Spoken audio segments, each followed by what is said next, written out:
టీఆర్ఎస్ది వరంగల్ సభ తర్వాత కేసీఆర్తో కూర్చొని మాట్లాడిందా? నేను మాట్లాడలేదు, నేను గలవలేదు కూడా. ఆయన ఓన్లీ స్టేజ్ మీద ఇట్లా సైగా చేసేయండి, ఇట్లా అన్న అంతే. ఏదో చెవులో చెప్పడానికి వేరు కదా, ఏదో చెవులో కాదు అది. ఆయన ఏదో ఒకటి మాట్లాడాల్సిన విషయం ఆయన గుర్తు రాకపోతే నేను రాసిచ్చా, మాట్లాడండి ఆ విషయం. మాట్లాడి.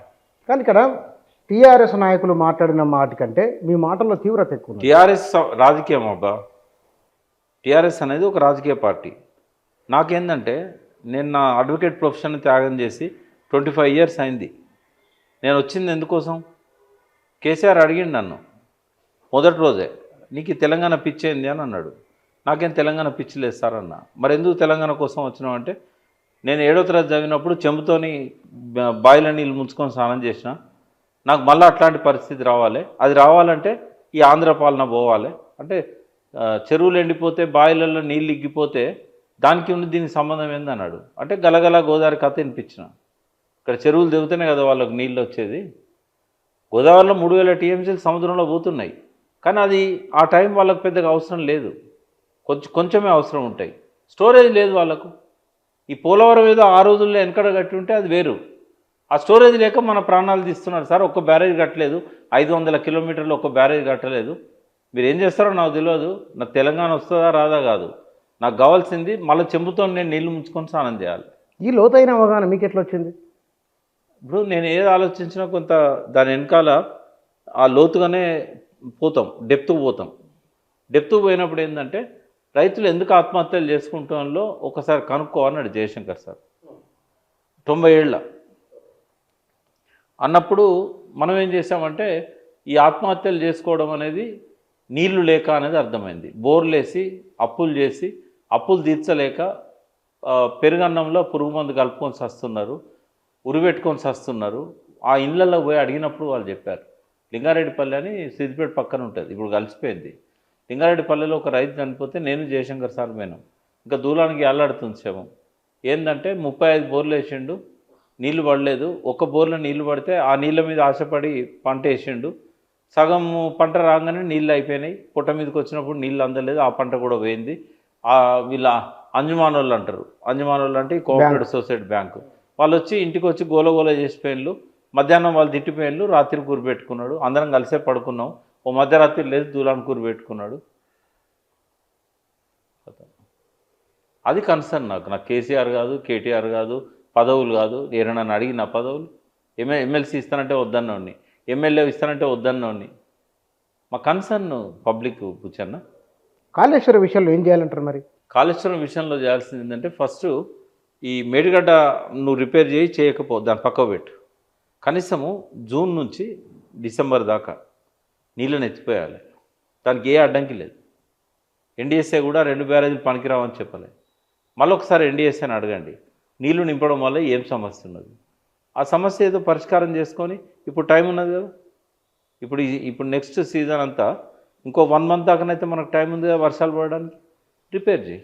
1 month కాకపోతే జూలై దాకా రిపేర్ చేసుకో, పెద్ద వరదేం రాదు అప్పటి వరకు. ఓ 2 నెలలు టైం తీసుకొని రిపేర్ చేయి జూన్ ఎండింగ్ వరకు. ఇంకేమన్నా చేయాల్సినవి ఉంటే ఎన్డీఎస్ఏ వాళ్ళు ఏం చెప్పినా అన్నీ చేసిండ్రు వీళ్ళు.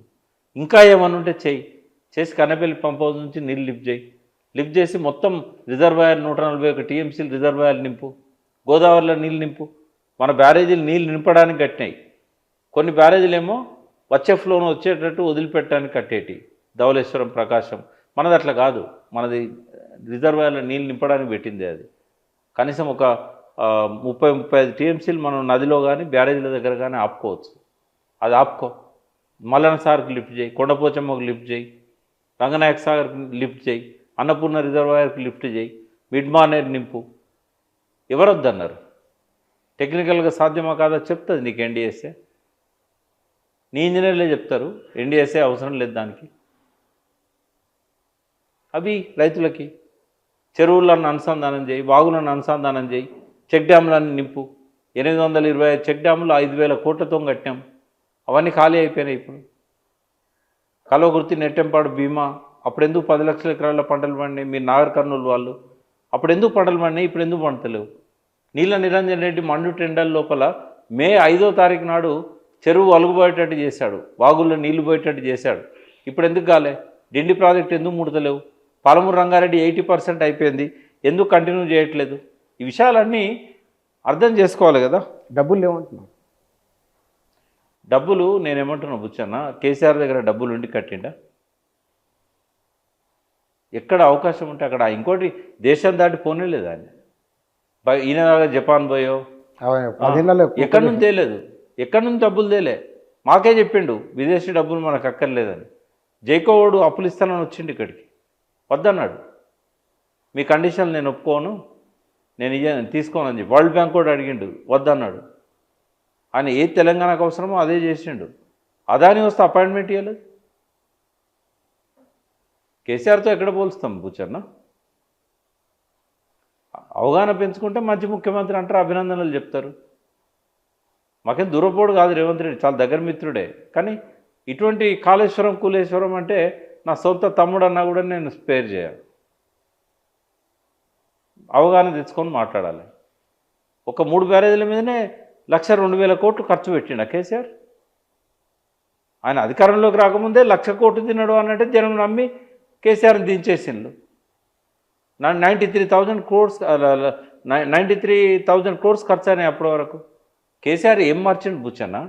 మొత్తం రాజశేఖర రెడ్డి డిజైన్ చేసింది, రాజశేఖర రెడ్డి కాంట్రాక్ట్ ఇచ్చింది, మెగా వాళ్ళకి ఆయనే ఇచ్చిండు, నవయుగ వాళ్ళకి ఆయనే ఇచ్చిండు, మిగతా కంపెనీలకు ఆయనే ఇచ్చిండు. అవే కంటిన్యూ అయినాయి వర్క్స్. మారిన పరిస్థితుల వల్ల కొంత బడ్జెట్ పెరిగింది. ఓన్లీ 3 బ్యారేజీలే కదా కేసీఆర్ కట్టింది. మిగతా కాళేశ్వరం అంతా కేసీఆర్ ఖాతాలో ఎట్లెత్తాడు? రాజశేఖర రెడ్డి ఉన్నప్పుడే టెండర్లు ఫైనల్ చేశారు. కేసీఆర్ ఆయకట్టు పెంచిండు, దానికి సరిపోను వాటర్ లేదు కాబట్టి రిజర్వాయర్లు స్టోరేజ్ పెంచిండు, 3 బ్యారేజీలు కట్టిండు, 3 పంపింగ్ స్టేషన్లు, 3 సబ్ స్టేషన్లు కట్టిండు. అంతకుమించి మొత్తం కాళేశ్వరం అంటే ఈ 3 బ్యారేజీలేనా? ఉండడం కాళేశ్వరం దగ్గర ఉండొచ్చు, కానీ మొత్తం 1,02,000 కోట్లు ఒక 3 బ్యారేజీలకైనా. ఈ విషయంలో ప్రభుత్వం మంత్రి కూడా మీకు స్నేహితులే, సమితి శాఖ మంత్రి కూడా. ముఖ్యమంత్రికి మంత్రికి ఇద్దరికి మీరు సూచన ఒక మిత్రునిగా, ఫస్ట్ కాళేశ్వరానికి అగెనిస్ట్గా మాట్లాడడం మానుకోండి. ఎందుకంటే కాళేశ్వరం కేసీఆర్ ఆస్తి కాదు. కేసీఆర్కు మాత్రమే నీళ్ళు ఇచ్చే కాలువలు లేవు కాళేశ్వరంలో. కాళేశ్వరం అంటే 3 బ్యారేజీలు కాదు. ఒకసారి టూర్ వేసుకోండి, కాళేశ్వరం ఎక్కడ మొదలవుతుంది, ఎక్కడ వస్తుంది. కాళేశ్వరం వేస్ట్ అయితే నీ మంత్రి పోయి పూజలు ఎందుకు చేస్తాడు?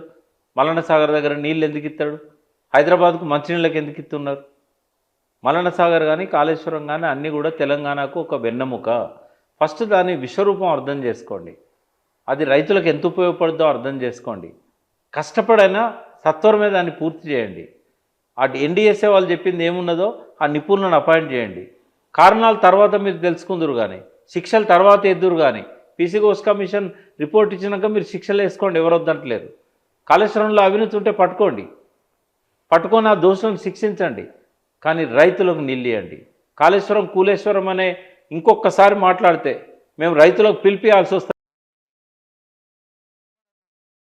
కాళేశ్వరాన్ని అవమానపరిచే విధంగా మాట్లాడితే, కూలేశ్వరం లాంటి మాటలు మాట్లాడితే అది ఎవ్వడు మాట్లాడినా కూడా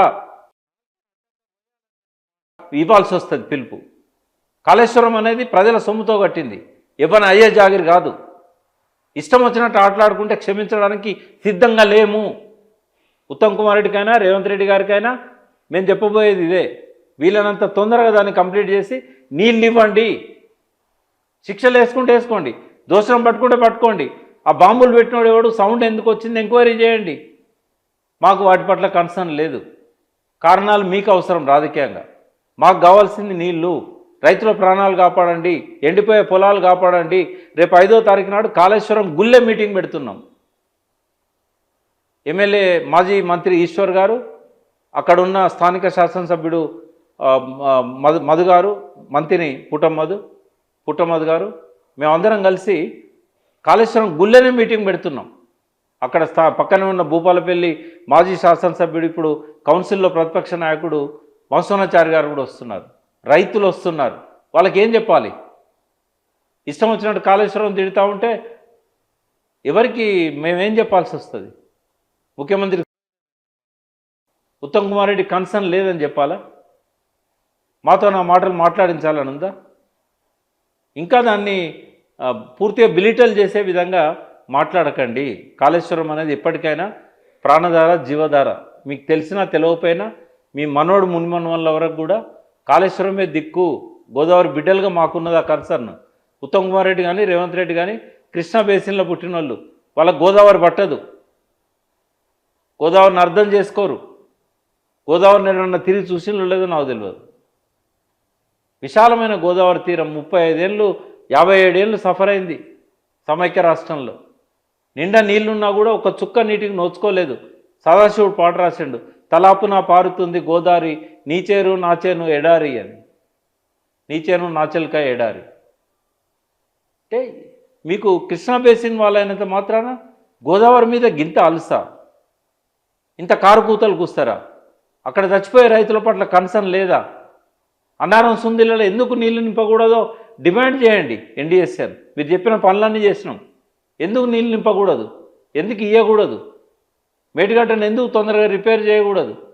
తప్పప్పుల కోసం నువ్వు అట్లే ఎండబెడతావా? ఇప్పుడు ఉదాహరణకు ఒక యాక్సిడెంట్ అవుతుంది, అక్కడ యాక్సిడెంట్ అయ్యి వాడు గిలగిల్లు ఆడుతుంటాడు, కొట్టుకుంటా ఉంటాడు. నేను ఇది ఎందుకైందో నేను పంచనామా చేసినాక, తప్పెవరిదో తెలిసినాక, దోషులకు శిక్ష వేసినాక ఇన్ని దవాఖానకు తీసుకుపోతా అంటావాను, మన ప్రాణాలు కాపాడుతావా? నువ్వు పంచనామా చేయి, ఈ నిపుణులను తీసుకురా, మేడిగడ్డ రిపేర్ చేయి. ఎందుకు పెట్టుకున్నావు 18 నెలల నుంచి మేడిగడ్డను రిపేర్ చేయకుండా? వాళ్ళే జవాబు చెప్పాలి. నేను మాట్లాడే ఏ మాటకి ఈరోజు వరకు ఇటు విజయశాంతి కానీ, అటు ఉత్తమ్ కుమార్ రెడ్డి కానీ, అటు రేవంత్ రెడ్డి కానీ వాళ్ళ మీద పేరు పెట్టి మాట్లాడినా కూడా ఈరోజు వరకు జవాబులు ఇవ్వలేదు. వాళ్ళు ప్రజల్లోకి వన్ సైడ్ పోతున్నాయి కదా నా మాటలు. సరి చేసుకోమను. నేను మాట్లాడే దానిలో ఏదైనా తప్పు ఉంటే చెప్పమని చెప్పు. రీడిజైనింగ్ తప్పని తుమ్మలతో చెప్పేయండి, ఉత్తమ్ కుమార్ రెడ్డితో చెప్పేయండి ఎక్కడ రీడిజైనింగ్ తప్పైందో. ఊరికే అంటే కాదు కదా. ఒక్కటి పుచ్చన్న, దాదాపు 11.5 సంవత్సరాల నుంచి కేసీఆర్ అవినీతి పడడం చెప్తున్నారు. ₹1 అవినీతిని పట్టుకున్నారా? పట్టుకుంటే నేను సంతోషిస్తాను. ₹1 ఇక్కడ 2 ఉంటాయి. ఆయన అవినీతి పడు కాకుండానన్నా పోవాలి, లేకపోతే వీళ్ళు అబద్ధాలన్నా ఆడి ఉండాలి. నరేంద్ర మోడీ పట్టుకున్నాడా? నరేంద్ర మోడీ జీవితంలో కేసీఆర్ అన్నన్ని మాటలు నరేంద్ర మోడీని ఆయన జీవితంలో ఎవరు అనలేదు, భవిష్యత్తులో ఎవరు అన్నారు. పట్టుకున్నాడా? ఒక్క పార్లమెంట్లో ఉత్తమ్ కుమార్ రెడ్డి డాడీ కాళేశ్వరం మీద అడిగితేనే ₹1 అవినీతి జరగలేదని చెక్ అవుతున్నాడు. అప్పటితో నేను నోర్లు మోయాలి కదా. నువ్వు ఎందుకు పట్టుకుంటలేవు? నిజంగానే అవినీతి ఉంటే ఎందుకు పట్టుకుంటలేవు? పట్టుకోలేనప్పుడు అనక మాట అనకు. ప్రభుత్వం అంటే బాధ్యతాయుతంగా ఉండాలి, ఏది మాట్లాడినా జవాబుదారితనం ఉండాలి. అడ్డగోలుగా అసెంబ్లీలో ఎమ్మెల్యేలు అందరినీ గొర్రెలు అనుకుంటుండా? ఎన్నిసార్లు అబద్ధాలు చెప్పిండు? కళ్ళ ముందు రిపోర్ట్ పెట్టుకొని సగం చదివి సగం చదవకుండా ఇంజనీర్లు అంతా మేడిగడ్డ వద్దన్నారని చెప్తాడు ఈ ముఖ్యమంత్రి. నా జీవితంలో ఇటువంటి ముఖ్యమంత్రిని చూడలేదు, భవిష్యత్ జీవితంలో మళ్ళీ చూడకపోను. చరిత్రలో ఎప్పటికీ మిగిలిపోతాడు రేవంత్ రెడ్డి. నాకు చిన్నప్పుడు 6వ తరగతిలోనేమో కనకపు సింహాసనం ఉన్న శునకమును కూర్చుండబెట్టిన అంటే నాకు అనుమానం వచ్చేది, అరే బంగారుకే సింహాసనం మీద కుక్కని ఎట్లా కూర్చోబెడతారు అని. కానీ దానికి ఇన్నేళ్ల తర్వాత జవాబు దొరికింది కూర్చొని. చాలా తీవ్రత ఉంది. ఎందుకు ఏమైనా చేసుకొని రెడీగా ఉన్నా నేను జైలు పోవడానికి. ఈ ప్రజల కోసం ఏదైనా చేయడానికి సిద్ధంగా ఉన్నాం. మేము అడవికి పోయినప్పుడల్లా మళ్ళీ తిరిగి వస్తామని అనుకునేటోళ్ళం కాదు. 100 సార్లు పోయినా నేను నక్సలైట్ల పంచాయతీలు పరిష్కారం చేయడానికి, అదేవిధంగా నక్సలైట్ల ప్రజలకు మధ్యలో వచ్చిన గొడవలను పరిష్కారం చేయడానికి, లీగల్ మ్యాటర్స్లలో వాళ్ళకి సలహాలు ఇవ్వడానికి, జనజీవన స్రవంతిలోకి రమ్మని చెప్పి పిలవడానికి, అజ్ఞానంతో ఉండకండ్రా బాబు మీరు నాలెడ్జ్ పెంచుకోండి అని చెప్పడానికి, ఆదివాసీలకు మీ వల్ల చాలా నష్టం జరుగుతుందని చెప్పడానికి. ఏం ఆశించిపోయినాం అడవులకి? విప్లవం వస్తుందని చెప్పి నమ్మినోళ్ళం, విప్లవం కోసం అన్ని సర్వస్వం త్యాగం చేయాలనుకున్న వాళ్ళం. మాకేం భయం ఉంటుంది? ప్రాణభయం లేదు. వీళ్ళేదో జైల్లో పెడితే మాకేదో పోద్ది అన్నది లేదు. ఈ బహిరంగ జైల్లో ఉండే బదులు ఆ 4 గోడల మధ్యలో ఉండడమే బెటర్ అనిపిస్తూ ఉంది. ఈ ఎమోషన్స్ ఉండవు, సెల్ ఫోన్ ఉండదు, మాటికి మీరు పిలిస్తే వచ్చి ఈ ఎమోషన్స్ అన్ని అవుట్ బర్స్ట్ కావాల్సిన అవసరం లేదు. ప్రశాంతంగా ఒక సిస్టమేటిక్ జీవితం ఉంటుంది ఆ జైల్లో. నాకెందుకో దురదృష్టం, నేను ఎన్ని ఉద్యమాలలో ఉన్నా ఒక్కనాడు కూడా నాకు జైల్లో గడిపే అవకాశం రాలేదు. జైలు చూడడానికి పోయినా కానీ జైల్లో గడిపే అవకాశం నాకు రాలేదు. మరి రేవంత్ రెడ్డి పుణ్యమా అని ఇప్పుడేమన్నా జైలు పంపితే సంతోషిస్తా. ఈ బీపీ షుగర్లు తగ్గించుకుంటాడు పోయి.